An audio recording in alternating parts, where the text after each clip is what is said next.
મિત્રો, ખુખાર મેલડી અને માં સિકોતર વચ્ચે ઝઘડો થાય છે.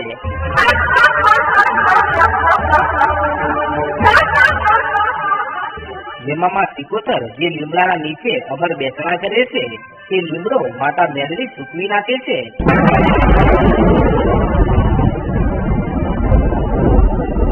અને પછી ત્યાં જે ઘટના બને છે તે ખરેખર જોવા જેવી છે. તો ચાલો મિત્રો આ સરસ મજાના ઇતિહાસને વિસ્તારથી જોઈએ. નમસ્કાર મિત્રો, ધોળકામાં આવેલું આ વીરાજીનું ઘર છે અને તેમને 2 ખેતર છે અને એક કૂવો છે અને કૂવાના પાણીથી ખેતરના પાકને પકવી અને વીરાજી પોતાની જિંદગી મોજથી જીવી રહ્યા છે. અને એમના ઘરે ખુખાર મેલડી જેવી દેવ પૂજાય છે. અને આમ કરતા કરતા અમુક સમય વીત્યો ત્યારે વીરાજીનો દીકરો ઉદો હવે જવાન થઈ ગયો છે. ત્યારે આ વીરાજી એમની બાઈને કહે છે કે મારા દીકરાનું ક્યાંક ગોઠવાઈ જાય ને તો ઠીક. અને આમ પછી તો આ વીરાજીના દીકરાનું સારું એવું સગપણ આવે છે અને આમ એમના એકના એક દીકરાને પરણાવી નાખે છે. અને ત્યારે મિત્રો આ ઉદો એની પત્ની સાથે લગ્ન કરતા તો કરી નાખે છે, પણ બંને વચ્ચે જરાય રાગ આવતો નથી અને ક્ષણવારમાં બંને લડી પડે છે. અને ત્યારે આ વીરાજી અને એમની બાઈ હંમેશા આ વાતની ચિંતામાં રહે છે કે આપણા એકના એક દીકરાને રંગે સંગે તો પરણાવી દીધો, પણ આપણા ભાગ્ય ફૂટેલા છે કે આ બંનેને તો ઝઘડા મટતા નથી. અને કોણ જાણે કોક દિવસ આ બંનેનો ઝઘડો ક્યારેક મોટું વિકરાળ સ્વરૂપ ધારણ ના કરી નાખે એની હંમેશા ચિંતા રહે છે. અને આમ મિત્રો ઘટના એવી બને છે કે એક દિવસ ઉદો અને એની પત્ની ખેતરમાં કામ કરતા હોય છે અને બંનેને ઝઘડો થઈ જાય છે. અને ઝઘડો બંનેનો એટલો વધી જાય છે કે આ ઉદો એની પત્નીને થાક મારે છે. અને ત્યારે આ ગુસ્સામાં ભરાયેલી ઉદાની પત્ની ભાગી અને ભાગતા ભાગતા કાંઈ હાથમાં તો ન આવ્યું પણ કૂવે આવી. અને ત્યારે તેનો ગુસ્સો ખૂબ જ વધી ગયેલો હતો અને કાંઈ પણ વિચાર્યા વગર સીધી આ કૂવામાં પડે છે. અને આ બાજુ ઉદાને કઈ ખબર નથી કે એની પત્ની કૂવામાં પડી છે. પણ જ્યારે આ ઉદાના બાપુ બપોરનું ભાથું લઈ અને ખેતરે આવે છે અને ત્યારે આમ ઉદાને એકલો જોઈ અને તેના બાપુ પૂછે છે કે બેટા આ વહુ ક્યાં છે? ત્યારે ઉદો કહે છે કે એ તો મારાથી ઝઘડો કરી અને ઘર તરફ નીકળી ગઈ છે અને એ વાતને તો 2-3 કલાક વીતી ગયા છે. અને ત્યારે એ ઉદાના બાપુ કહે છે કે પણ વહુ બેટા ઘરે તો નથી આવી. અને ત્યારે ઉદો કહે છે કે ઘરે નહીં આવી હોય તો કોઈક પાડોશીના ઘરે બેઠી હશે તો ઘરે આવી જશે. અને હે બાપુ હું તો એનાથી કંટાળી ગયો છું. અને ત્યારે આ બાથું આપી અને ઉદાના બાપુ પાણી ભરવા માટે કૂવે જાય છે અને કૂવામાં જેવી નજર કરીને જોયું ને એની સાથે તો આ ઉદાના બાપુએ રાડ પાડી. અને ત્યારે તેમની રાડ સાંભળી અને આ ઉદો ભાગતો ભાગતો પહોંચે છે કૂવાના કાંઠે અને કૂવામાં જઈને જુએ છે તો ઉદાની પત્ની કૂવામાં પડી છે અને તે મૃત્યુ પામી છે અને પાણીમાં ઊંધી તરી રહી છે. અને ત્યારે તેના દેહને બહાર કાઢી અને અગ્નિ સંસ્કાર કરવામાં આવે છે. ત્યારે ગામમાંથી આ અંતિમ યાત્રામાં જોડાયેલા આ બધા જ માણસો કહે છે કે ઉદાએ જાણી જોઈ અને એની પત્નીને મારી નાખી છે. અને આમ કરતા કરતા 5 વર્ષ વીતી ગયા અને ઉદાના સપનામાં એકવાર આ કૂવામાંથી અવાજ આવે છે કે ઉદા મને ક્યાંક વિસામો આપ અને મને સિકોતર નામથી ઓળખજે અને હું હવે સિકોતર થઈ છું અને મને આમ ભટકતી ના રાખ, મને ક્યાંક આશરો આપ. અને ત્યારે ઉદાને આવું સપનું આવતાની સાથે જ તેણે આ સમાચાર તેના બાપુ વીરાજીને આપ્યા. અને ત્યારે વીરાજી કહે છે કે જો ખરેખર આવું જ હોય તો આપણા દરેક પરિવારના સપને આવી અને આ સિકોતર વાત કરે ને તો આપણે તેને બેસાડીએ, બાકી ના બેસાડાય. અને આમ પછી તો કહેવાય છે કે તેના આખા પરિવારમાં સપના આવે છે.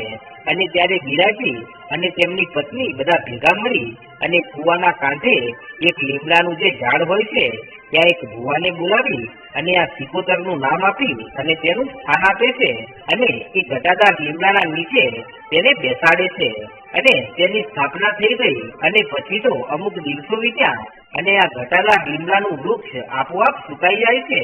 અને ત્યારે આ વીરાજી અને એમનો દીકરો ઉદો સાથે મળી અને વિચાર કરે છે કે બાપુ આ લીમડાના ઝાડ નીચે હું નાનો હતો ને ત્યારથી રમી અને મોટો થયો છું અને આ લીમડાને પાણી પણ ભરપૂર મળે છે તો પછી આમાં લીમડો એકાએક સુકાઈ કેમ ગયો હશે બાપુ? અને ત્યારે ઉદાની માં કહે છે કે ઉદાના બાપુ, માનો કે ના માનો, પણ આ સિકોતરને બેસાડીને એમાં મને કઈક તકલીફ લાગે છે અને જરૂર કઈક વાંધો પડ્યો છે, અને એટલે જ તો આ લીમડો સુકાઈ ગયો છે.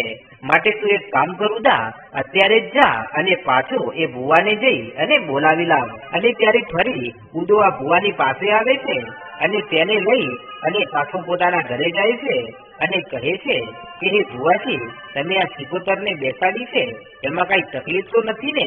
અને ત્યારે ભુવાજી દાણા જોઈ અને કહે છે કે આ લીમડા નીચે સિકોતર તો બેસી જ નથી, અને માતા મેલડીએ તેને બેસવા દીધી નથી, અને માતા મેલડી જ આ લીમડાને સૂકવી નાખ્યો છે. અને માતા મેલડી અને સિકોતર વચ્ચે ઝઘડો ચાલી રહ્યો છે. અને શું ઝઘડો ચાલે છે એ તો હું નથી જાણતો, પણ હા, તમે માતા મેલડીને પૂછજો તો એ તમને સાચો માર્ગ બતાવશે. કેમ કે આનાથી વધારે મારે તમને કઈ કહી શકાય એમ નથી, કેમ કે તમારી મેલડી મને રજા નથી આપતી. અને ત્યારે આટલું કહી અને આ ભુવો તો ત્યાંથી રજા લે છે. અને ત્યારે આ વિરાજી તો ભુવાની વાત સાંભળી અને આશ્ચર્યમાં પડી ગયા કે માતા મેલડી અને માતા સિકોતર વચ્ચે આ તો ઓલી કેવી લડાઈ હશે. અને આમ આ વિરાજીએ અને એમના દીકરા ઉદાએ આ જાણવાની ઘણી બધી કોશિશો કરી, પણ એમને કઈ ખબર પડી નહીં કે કઈ જાણવા પણ મળતું નથી. અને આમ ને આમ સમય વીત્યો અને સમય જતા હવે આ ઉદાને અમુક સમયે લોહીની ઉલટીઓ થવા લાગે છે. અને ત્યારે વિરાજીની પત્ની કહે છે કે હે સ્વામી, આપણા ઘરે માતા મેલડી અને સિકોતરની વચ્ચે ભારે કઈક આંટી પડી ગઈ છે, તો તમે એક કામ કરો, ક્યાંકથી ગમે તેમ કરી અને માતાજીના બાણાદારી ભુવાને બોલાવી લાવો, નહીતર આપણે જેમ આપણી બહુને ખોઈ બેઠા ને એમ આપણા આ 7 ખોટના એકના એક દીકરાને પણ ખોઈ બેસશું. અને ત્યારે વિરાજી કહે છે કે હા, તારી વાત સાચી છે. અને આમ કરતા કરતા વિરાજી ઘણા બધા ભુવાઓની પાસે જાય છે, પણ કોઈ તેમને આ માતા મેલડીની આંટી કોઈ ઉકેલી નથી શકતું. અને તેથી કંટાળી અને આ વિરાજી એકવાર માતા મેલડીની 3 અગરબત્તી કરી અને ઘરે જ માતા મેલડીને યાદ કરી અને ધ્રુસકે રડે છે. અને ત્યારે આ વિરાજીના પડતા આંસુને જોઈ અને માતા મેલડીને દયા આવે છે. તેથી માં મેલડી વિચાર કરે છે કે લાય, આ વિરાજીને એકવાર અવસર તો આપું, કદાચ તેઓ માની જાય તો ઠીક, નહીતર હું મેલડી છું અને ઘડી ઘડી કોઈને તાણું આપતી નથી. અને આમ રડી રહેલા વિરાજી માતા મેલડી અને સિકોતરને કહે છે કે હે માડી, તમે બંને દેવીઓને જો જીવત જોઈતો હોય ને તો મારો લઈ લો, પણ મારા દીકરાને છોડી દો, એ હજી નાદાન છે, એને કઈ ખબર નથી પડતી. અને આમ આવી રીતે આ વિરાજી આજે માતાજીને આવું કહી રહ્યા હોય છે. અને પછી તો એ દિવસ પૂરો થયો અને રાત પડે છે. ત્યારે અડધી રાત્રે વિરાજીના સપનામાં માતા મેલડી આવ્યા અને આવીને કહે છે કે હે વિરાજી, આજે તમારા આંસુડા પડતા મને મેલડીથી જોયા ના ગયા, અને એટલે જ તો આજે તમારા આંસુડા લૂછવા હું માતા મેલડી આવી છું. અને ત્યારે વિરાજી કહે છે કે હે માં મેલડી, હવે તો આ જિંદગીના દિવસો પૂરા થવા આવ્યા, પણ મારા દીકરાની આવી હાલત જોઈ અને મારા અંતરના આત્માને ખૂબ જ દુઃખ પહોંચે છે. અને તારા જેવી સુખાર મેલડી જો મારા ઘરે પૂજાતી હોય તો માડી મારા ઘરે આવું દુઃખ શું કામ આવતું હશે? માડી આજે મને જવાબ આપ. અને ત્યારે માં મેલડી કહે છે કે વિરાજી, તમારા દાદા મને લાકડાના પટારામાં લઈ અને અહીંયા આવ્યા હતા, અને ત્યારે એમને ઘરે ખાવા કાંઈ નતું કે રહેવા માટે ખોરડું કે નથી ખેતર કશું નતું. અને ત્યારે તેઓ મારા નામની કોઈ પણ ખૂણે એક અગરબત્તી કરતા ને તો પણ હું પામી લેતી, પણ એમને મેં વચન આપેલું કે અહીંયા ભલે તમે ખાલી હાથ મારો કરંડિયો લઈને આવ્યા, પણ જો અહીંયા તમને ખેતર ખોરડું અને કુવાના ખોદાવું ને તો મને મેલડીને ઓળખે પણ આ બધું આવી ગયા પછી તમે મને તમારા એ ખેતરના એકાદ ખૂણામાં મારું સ્થાપન કરજો અને મને વિસામો આપજો. અને હે વિરાજી, મારી મેલડીનું આટલું કહ્યા પછી તમારી પાસે આજે ખેતર ખોરડું અને કુવાની વ્યવસ્થા થઈ ગઈ છે, પણ એ વાતને આજે 3જી પેઢી ચાલી ગઈ તો પણ હું મેલડી પટારામાં જ છું, અને નથી તો મારું બેસણું કર્યું કે નથી ક્યાંય મને વિસામો આપ્યો, અને એમ છતાં પણ મને મેલડીને કાંઈ તકલીફ ન હતી, કેમ કે સાંજ સવાર મારી અગરબત્તી થતી હતી. પણ હે વિરાજી, આ ખેતર, કુવા અને તમારા સુખ દુઃખનો ભાગીદાર હું મેલડી છું, અને તમે મને 3 પેઢીથી ક્યાંય વિસામો નથી આપ્યો, અને તમે આજકાલના આવેલા દેવને મારા પહેલા આપણા ખેતરમાં બેસાડી દો, તો તમને શું લાગે છે કે હું મેલડી કોઈને બેસવા દઉં એમ છું? અને ક્યારેય ના બેસવા દઉં. અને એ દિવસે એ સિકોતરને મેં જ નથી બેસવા દીધી. અને એ લીમડો હતો ને, એ લીમડો મને ખૂબ જ વાલો હતો, અને એ લીમડા નીચે તો મારે બેસવાનું હતું. તેથી એ લીમડાને મેં સૂકવી નાખ્યો છે. અને તમે આ બધું જાણતા હતા કે મને મેલડીને તમારે બેસાડવાની છે, તો પણ તમે મને ક્યારેય બેસાડી નથી. ત્યારે આટલી વાત સાંભળતાની સાથે તો આ બંને કાન પકડી અને વિરાજી કહે છે કે હા મારી મેલડી, તમારી વાત એકદમ સાચી છે, અને હું કાલે જ તમારા અમર બેસણા કરીશ. પણ માડી, આ માતા સિકોતરનું શું કરવાનું છે એ પણ મને કહેતી જાજે. અને ત્યારે માં મેલડી કહે છે કે વિરાજી, કાલે તમે મારી સ્થાપના કરો, અને મારી સ્થાપના થઈ ગયા પછી બીજા દિવસે માતા સિકોતરની પણ સ્થાપના કરજો. અને હે વિરાજી, તમે મારી સ્થાપના પેલા સુકાઈ ગયેલા લીમડાના ઝાડ નીચે કરજો. અને જો સુકાઈ ગયેલા લીમડાને ફરી હતો ને એવો લીલો છમ ના કરી નાખું ને, એ તો એમ માનજો કે હું એ લીમડા નીચે ખુખાર મેલડી નથી બેઠી. અને ત્યારે આટલી ભીજ આપી અને માતા મેલડી અંતર ધ્યાન થઈ ગયા. અને પછી બીજા દિવસથી વહેલી સવારે આ વિરાજી પોતાના આખા પરિવારને આ આખી વાત કરે છે.